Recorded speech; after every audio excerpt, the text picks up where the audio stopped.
All right, if you're a level 6 marketing apprentice, you know what I'm talking about when I say S2.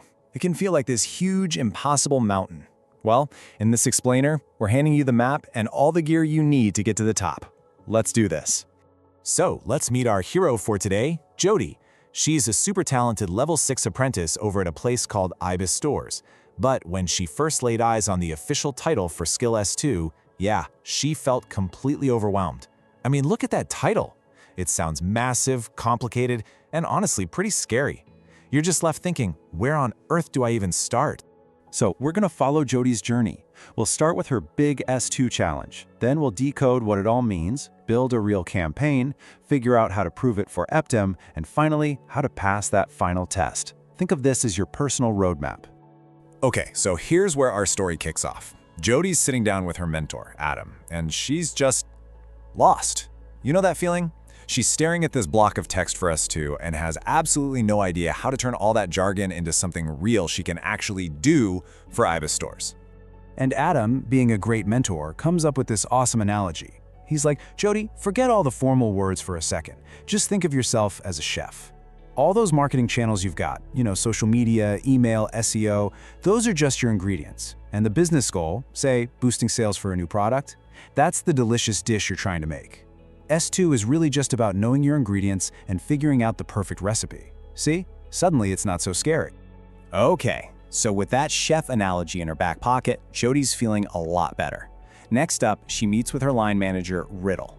Jody's got the what down now, but Riddle's about to explain the why, as in why getting this recipe right is absolutely critical for the entire company. So Riddle lays out the official definition, and she makes it super clear. At level 6, we're not just talking about posting a few things on Instagram. Nope, this is about leadership. It means you have to be able to prove with hard evidence that your campaign ideas are smart, that they're built around what your customers actually care about, and, this is the big one, that they're commercially sound. In other words, they're going to make the business money. And Riddle really drives this home. The stakes here are huge. Getting S2 right means every single penny they spend on marketing is working as hard as it possibly can. It means they're not just throwing money away on channels nobody's looking at. It's all about making smart choices, knowing when to spend and when to save, and making sure everything lines up with the company's main goals. The bottom line? This skill directly affects the bottom line. It's that simple. Right, enough theory. Let's get our hands dirty.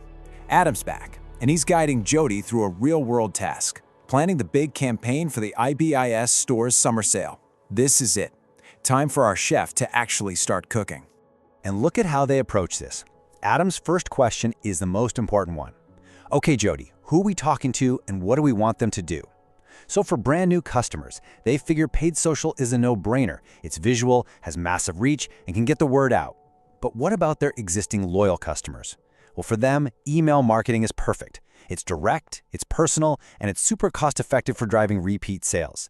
You see what's happening? They're not just randomly picking channels. They're strategically assessing them against the actual business need. So that whole process Jody just walked through, you can actually break it down into these 5 clear steps. And it's a fantastic formula. You always start with the business objectives. Then you dig into what you know about your customers. From there, you can properly assess and pick your channels.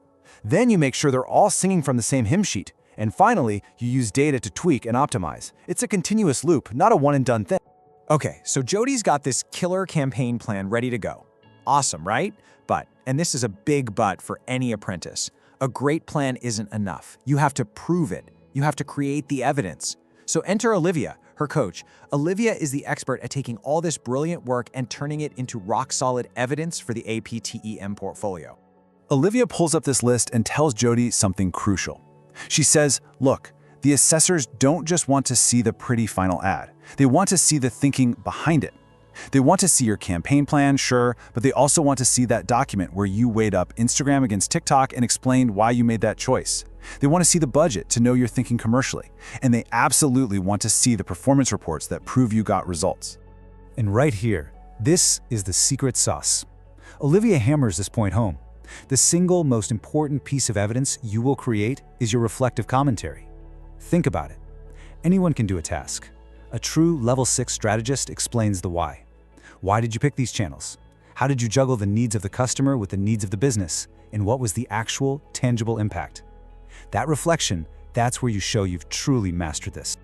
All right, Jody's portfolio is looking amazing. It's packed with strong, compelling evidence. But there's one last mountain to climb, the end point assessment, the EPA. To make sure Jody is totally ready, Olivia decides to run a mock professional discussion, a practice run for the real deal. And boom, Olivia hits her with this question. It's a classic EPA question. On the surface, it seems pretty straightforward, right? But to get top marks, your answer has to be packed with strategic thinking. So, take a second. How would you answer that? Let's break down how Olivia teaches Jody to craft a perfect, distinction-level answer. So before they even try to answer, Olivia gives her a framework, a blueprint for a great answer. She says, don't just start listing off channels. No, start with the strategy, the business and customer goals. Then justify your choices. Show you're working. Explain how all the pieces fit together. And here's the kicker. Use data to back it up. And always tie it back to the business impact. This framework is what takes an answer from good enough to absolutely brilliant. And here we go. This is what it looks like in practice. This model answer is just perfection. It ticks every single box from that framework. You've got audience behavior, that's customer insight. You've got cost and impact, that's commercial thinking. It mentions an integrated mix and using performance data for ongoing optimization. It's all there. That right there is a distinction-level answer boiled down. So when you look back at her whole journey, you can see Jody's had this massive light bulb moment. She realizes that S2 was never just some random skill to tick off a list. It was a complete shift in how she thinks. She's gone from being an apprentice who just does tasks to a genuine strategist who makes smart, justified decisions that drive real, measurable results for her company. So there you have it. We've walked through Jody's entire journey from being totally overwhelmed to completely confident. And now you have that exact same roadmap. So I'll leave you with this question. For your very next campaign, what's the first channel you're going to assess? And more importantly, can you explain exactly why?